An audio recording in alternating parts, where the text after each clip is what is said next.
This is a great time of year to do tree and shrub planting. In the background behind us, Kevin is planting a Turkish filbert. Some of the things to think about when, first of all, selecting your trees at the nursery is the size of tree you want to put in. I think we talked a little bit about that in some of the pruning videos, making sure you pick a tree that fits the space that you want to go into. The other thing to think about is the size of the tree that you're actually going to be planting. If you've decided to plant the tree yourself and you're looking at a balled and burlap tree, then some of the considerations are the size of the ball itself. They can be very heavy, and you want to make sure that you're prepared for that sort of experience and being able to handle the ball and move it into the area in your landscape that you're going to plant it. One of the things to think about when digging the hole for the tree is to make the hole quite a bit larger than the actual tree that you're planting.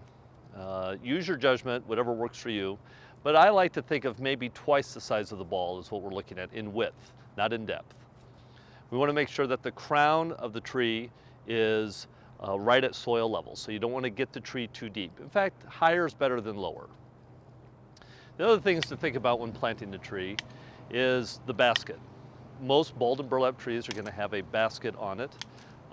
We want to see that basket come off. You're going to need the basket on there as you're bringing it to the hole, and as you get it to the hole, well, some of the suggestions are to maybe take the bottom of the basket off. You're going to need something heavy to cut the wire, so a heavy wire cutter or bolt cutter, something like that. Roll it into the hole, get it situated the way you want it, and then snip away the rest of the basket and it'll come off pretty easily. Then after that, we look at trying to remove the burlap. Take as much off as you can without letting the ball fall apart.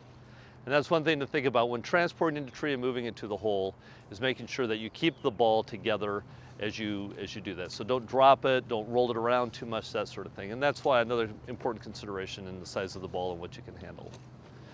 After we get the ball in the hole and situated the way we want, then we want to start packing it with our hands. We don't want to stomp it in. Use your shovel to fill the air spaces and water well as you go through that. Soak it really well. And you should have your tree planted. Follow up with frequent waterings, making sure you never let it dry out over the summer months here. Well, when planting a containerized shrub, a couple things to think about. And really this applies to any containerized plant. The balled and burlap tree a lot of times is maybe more than people want to tackle. So you might want something that's containerized. Some of the real advantages are the fact that you get 100% of the root system with the plant, so the plant will probably adapt better to the place that you're sticking it, because it's not going to go through the stress of having to lose some of its root system. The planting mix that these shrubs and trees are in is lighter, so it's easier to handle. So if that's one thing you're worried about, is the weight involved with moving something big like that. So we have our hole dug. What we want to do is kind of tease some of these roots, kind of pull them loose a little bit, loosen up the ball a little. We don't want to get too carried away with it, but we kind of want to work this a little. Sometimes you'll see girdling or circling roots around there. You may want to cut those off if they're just going to be too much. But this one isn't. This is well rooted, and this is what you want. You'll see here we have a good roots all the way through here. You're going to want to look for sometimes white roots, shiny white roots, which means we have some new root growth.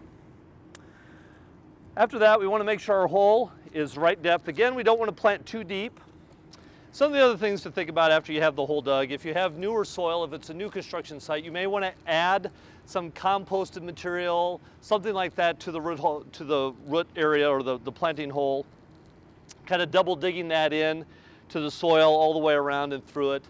And that will help with the adaptation of this new shrub to your planting area. But generally we want to try to use the soil that came out of the hole back in the hole, and that'll help that plant do well in our soils here. And sometimes our soils can be pretty tough.